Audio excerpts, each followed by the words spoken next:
เฮลโลสบายดีทุกคนสบายดีไหมบ้านสบายดีวุ่นสบายดีFCทางภายในและทางประเทศเป็นแนวใดพี่น้องอยู่ทางประเทศลาวเนาะในช่วงภาวะที่มันเกิดสงครามอยู่ที่ตะวันออกกลางมันก็สะเทือนไปทั่วโลกบ่สั่งสิว่าเนาะตู้นี่ปานใดเนาะเราสิแก้ปัญหาให้มันได้นี่เนาะแม่นไปใส่ก็ยุ่งยากลำบากเนาะแม่นจากที่เดือนแล้วนี่เขาโทรไปถามปี้ยนต์เนาะปี้ยนต์ไปกับสายการบินอีวาจากเท็กซัสไปหาลาวก็ระหว่าง1,100-1,200แม่น1,150แม่นแล้วตอนนั้นเขาก็ตัดสินใจว่าเขาสิซื้อแม่นแล้วเขามาได้ยินข่าวเรื่องที่สงครามอยู่ตะวันออกกลางเนาะแล้วก็มีข่าวที่เขาเจ้าปิดสนามบินเขาก็เลยเฮ็ดให้เขามีความกังวลแม่นแล้วก่อนเขาจะปิดสนามบินก็อีกอย่างหนึ่งก็จะมีข่มขู่วางระเบิดอีกแม่น2 มื้อซ้อนเนาะ2 มื้อซ้อนแล้วก็เรียนทิศแม่นเลยทีนี้ก็เลยเฮ็ดให้เฮาตัดสินใจว่าบ่ไปใส่มาใส่เถื่อตอนนี้และอีกอย่างนึงเขาก็พ้อความยุ่งยากอยู่ที่สนามบินแม่น TSA เนาะแม่นเนื่องจากว่าเจ้าหน้าที่ TSA เขาบ่ได้เงินเดือนจากรัฐบาลเฮ็ดให้มีหลายคนที่เขาเจ้าต้องได้จำเป็นได้ลาออกเนื่องจากว่ารัฐบาลบ่จ่ายเงินอันนี้มันก็เข้าใจความจำเป็นเนาะเพราะว่าไปเฮ็ดเวียกบ่ได้เงินทั้งที่เขาเจ้าฮักในอาชีพที่เฮ็ดมาเป็นหลาย10 ปีแต่ว่าเพื่อเลี้ยงปากเลี้ยงท้องเฮาต้องได้หาอยู่หากินเฮาต้องได้จ่ายค่าน้ำมันค่าเช่าบ้านเนาะค่าประกันภัยหลายๆอย่างเฮ็ดให้เขาจำเป็นต้องได้ออกแบบจำใจเฮ็ดให้สภาพในการเดินทางปัจจุบันนี้เนาะผู้โดยสารที่ต่อแถวยาวใช้เวลาระหว่าง 3-5 ชั่วโมงถ้าหากว่าผู้ใดเดินทางในช่วงนี้ก็อาจจะเจอปัญหาแต่ว่าผู้ใดบ่พอก็ถือว่าโชคดีไปเนาะมันก็เลยเฮ็ดให้เฮามีความกังวลใจว่าไปหรือบ่ไปแล้วมื้อเช้านี้เฮาก็ได้โทรไปถามเอเจนต์ travel agent อีกเนาะเรื่องเกี่ยวกับปียนต์แม่นแล้วเมื่อนี้ก็จะเฮาโทรไปถามระหว่าง1,770 ดอลแม่นแต่ round trip เนาะไปกับแม่นโอ้ถือว่าขึ้นหลายเติบขึ้นระหว่าง650เนาะแม่นถือว่าช่วงนี้ผู้ใดเดินทางก็จะพบกับปัญหาปียนต์ราคาแพงเนื่องจากว่าสภาพบ้านเมืองเกิดวิกฤตขาดแคลนน้ำมันเนาะเพราะว่าก็คือเฮาฮู้แหละสงครามอยู่ตะวันออกกลางเป็นสถานที่ที่เขาผลิตน้ำมันส่งออกน้ำมันก็เลยสร้างความยุ่งยากไปทั่วโลกแต่ว่าอยู่ทางสหรัฐอเมริกาได้มีความยุ่งยากอย่างบ่แต่ว่าอยู่นี่เขาก็ผลิตน้ำมันใช้เองได้ก็ยังพอผลิตออกมาให้พอเพียงกับประชากรของอยู่สหรัฐอเมริกาแต่ว่าราคาน้ำมันก็จะเพิ่มขึ้นแม่นสำหรับค่าน้ำมันอยู่แถวเท็กซัสดัลลัสฟอร์ตเวิร์ธของเขาเนาะเดี๋ยวนี้น้ำมันของกันนะอันเลดิตธรรมดาระหว่าง$3.69จาก Q-Track เนาะบ่ฮู้ว่ารัฐอื่นได้บ่ฮู้ว่าเท่าใดเนาะแม่อันนี้สำหรับอันเลดิต87เนาะโอ้ก็ถือว่าแต่ละทิศก็ขึ้นไปเรื่อยๆแม่นจากตะกี้$2.69 $2.89เดี๋ยวนี้เป็น3หลัก30ไปฮอดหลัก4แล้วเนาะแม่นแล้วเขาก็จะพาทุกคนไปเบิ่งวิกฤตการณ์ที่มันส่งผลกระทบไปถึงโซนเอเชียเนาะพี่น้องทางนี้นี่ไปบ่ได้เลยนี่นะไปก็บ่ได้มาก็บ่ได้อยู่นี่แหละคือนี่เป็นชั่วโมงแล้วนี่นะท่านไปการบ่ว่ากันเด้อว่านะเด้อไปบ่ได้แล้วนะ2ครั้งมาอัดสันใส่เติมปั๊มน้ำมันนั่นแล้วก็อยู่นี่เลยรถใหญ่ก็ขยับบ่ได้เลยแต่คิดว่าจังโมงได้นี่ตัวอย่างว่าอยู่บ้านเฮาเนาะก็คืออยู่ประเทศลาวคันอยู่ในโซนเวียงจันทน์ก็น้ำมันก็อาจจะบ่พอสำหรับประชาชนเนาะหลายคนก็ไปต่อแถวยาวเนาะแม่นก็เห็นว่ากาลอนนึงก็เกือบอย่าง4 ดอลเกือบ$5แล้วเดี๋ยวนี้กาลอนนึงเด้บ่แม่น1 ลิตรเด้โอ้เนาะถ้าเทียบใส่เงินดอล แม่นโฟลีเดอร์กับแกลลอนนึงเนาะมันก็เกือบอันน่ะเกือบฮอด$5แกลลอนนึงอยู่ลาวเนาะพ่อแม่ประชาชนก็ได้ไปต่อแถวยาวและอีกอย่างหนึ่งก็มี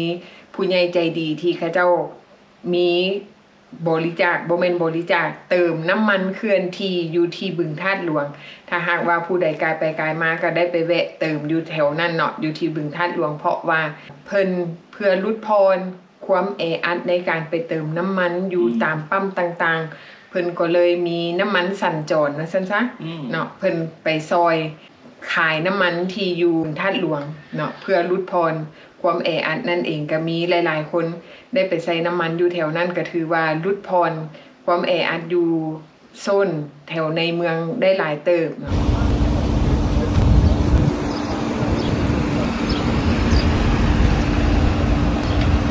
แต่ว่าอยู่แถวเขตนอกๆก็บ่ได้แออัดหลายเพราะว่าอยู่โซนแถวนอกนี่ก็ยังพอมีให้ประชาชนได้ใช้เพราะว่าแถวนั้นคนบ่หลายแม่นเขาก็บ่ยินบางคนว่า FC บางคนที่เขาเจ้า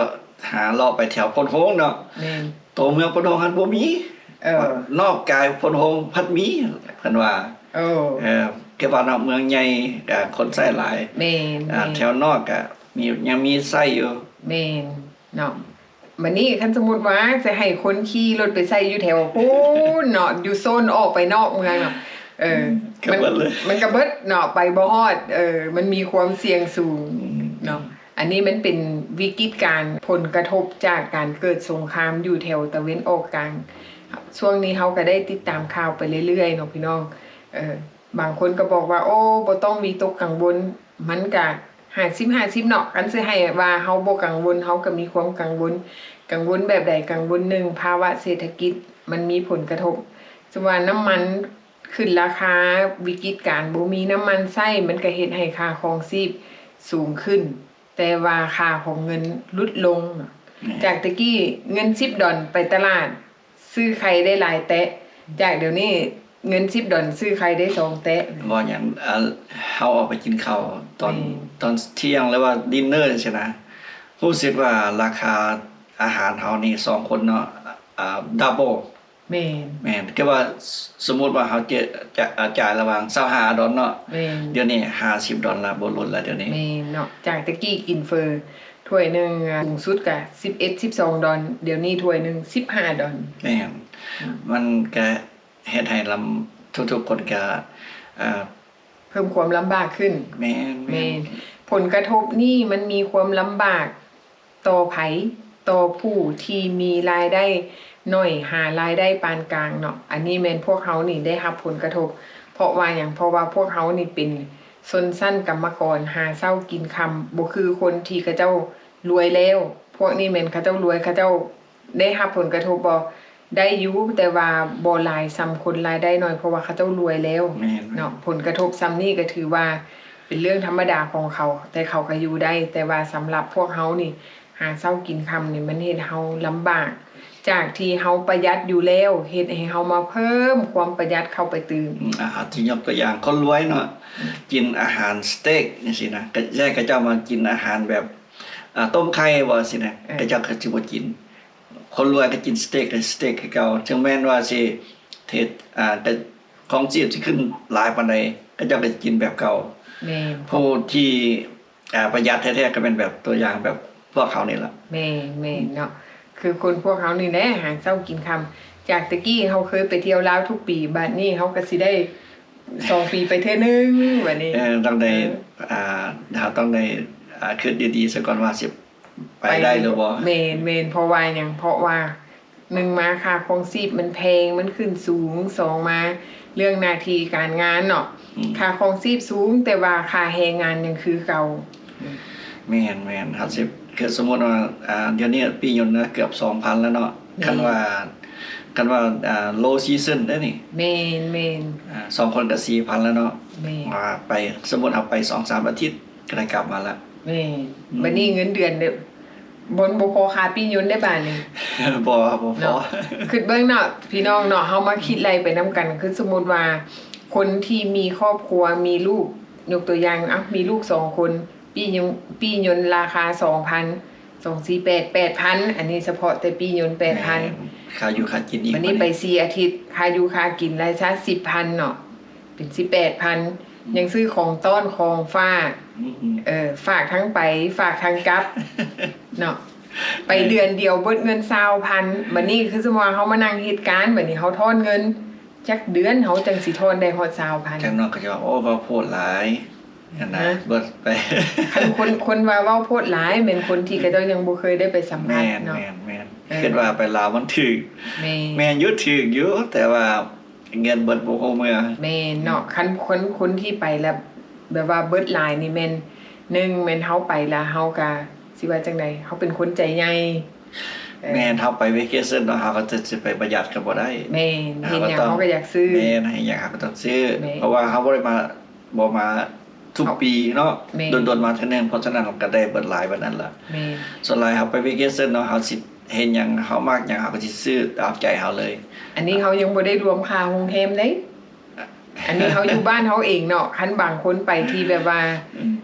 ไปนอนโฮเทลจังซี่ก็สิเบิดหลายอยู่เนาะคันสมมุติว่าคันเฮาไปแล้วเฮาบ่ได้มีพี่น้องบ่ได้มีแบบว่าเฮาบ่ได้ฮู้คนหลายเฮาไปแต่ไปเที่ยวเฉพาะ แม่ มันก็อาจจะบ่เบิดหลาย เพราะว่าเฮาไปโรงแรมกลับมาบ้านกินข้าวแบบว่าไปเที่ยวแบบยุคประหยัดว่าซั่นซะบ่ได้ไปแบบหรูหราอันนั้นมันก็อาจจะพอ เว้าถึงโรงแรมไผแบบมักหรูหราหน่อยหนึงเนาะเฮาก็แนะนำไปโรงแรมลาวเทลก็บอกว่าเจ้าของบอก reception อยู่ลาวเทลแบบว่ามา